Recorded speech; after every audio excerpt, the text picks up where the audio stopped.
ရလို့ battery file နဲ့နော် တခါတည်းအဲ့လိုမျိုးဘယ်လိုပြောဗလင်းလိုက်ပြီဆိုလို့ရှိရင်သူနာမည်ကလည်းဗလင်းပဲအဲ့ဒါကြောင့်လေဟဲကလည်းနော်ဗလင်းလိုက်ပြီဆိုလို့ရှိရင်သူ့မှာအဲ့လိုမျိုးတခါတည်းပြန်ထွက်တဲ့ spare တော့မရှိတော့ဒါပေမဲ့တခါတည်းအပိုင်တီးမှရမယ်ဆိုရင်ထားပါတကယ်လို့အပိုင်တီးနိုင်တယ်ဇော်ရာဒီဘက်တော်လေးတိုင်ပတ်သွားတယ်ပြောမယ်ရှင်ကတီးလိုက်ဗလင်းကတီးလိုက်နဲ့သူ့အနေနဲ့ဘယ်လိုမှအဲ့လိုမျိုးအသက်ရှူလို့မရတဲ့အခြေအနေမျိုးအကျဉ်းနဲ့ကြက်ထဲကိုရောက်သွားတယ်အဲ့လိုမျိုးအခြေအနေဖြစ်အောင်လဲနော်ဒီဂျန်ကပိုင်းခြားတွေပါယူတွေပြန်ပြီးတော့ခန်းသားမျိုးတွေတော့တွေ့ရတယ်ကောင်းတိုးမဲ့အဓိကကောင်းတိုးမဲ့ဟီးရိုးနှစ်ကောင်ပါဒီဘန်ကိုင်းကိုအာလီဂိန်းတွေက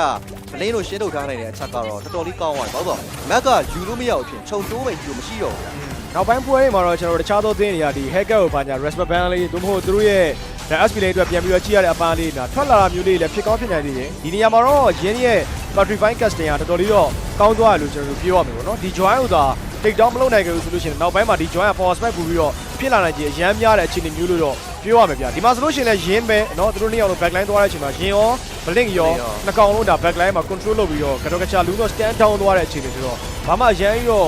လောက်ခွင့်မရအောင်ဆိုတဲ့အနေအထားမျိုးလေးတော့ဖြစ်သွားတယ်ဗျာเนาะဒီပွဲကတော့အားလုံးကျွန်တော်တို့ဒါညီညွတ်မှုနဲ့စုစည်းမှုကိုကျွန်တော်တို့ပြသခဲ့တယ် focus drop တွေပါတဲ့အရန်ကြီးထုတ်ပြစရာမလိုသေးတဲ့ပွဲတစ်ပွဲဆိုတော့ဒီနိုင်ပွဲပေါ်တော့တော်တော်လေးတော့အားရမိတယ်ဗျာเนาะဟုတ်တယ်เนาะသူတို့လောက signature hero fit နဲ့ပဲပုံမှန်တိုင်းလေးပဲသွားခဲ့ကြတယ်ပေါ့ဗျာပြီးတော့ကိုကြိုက်တဲ့တစ်ချက်ကအဲ့လိုတခြားအသေးတွေ fit နေဆိုလို့မျိုးဒီ prep ရဲ့ဒီ match fan တွေပဲဆော့တာမျိုးမဟုတ်ဘဲနဲ့သူတို့ရဲ့မတူကွဲပြားတဲ့ဒီပြောမှဆိုလို့ရှိရင်တော့မြန်မာဆိုတဲ့အတင်း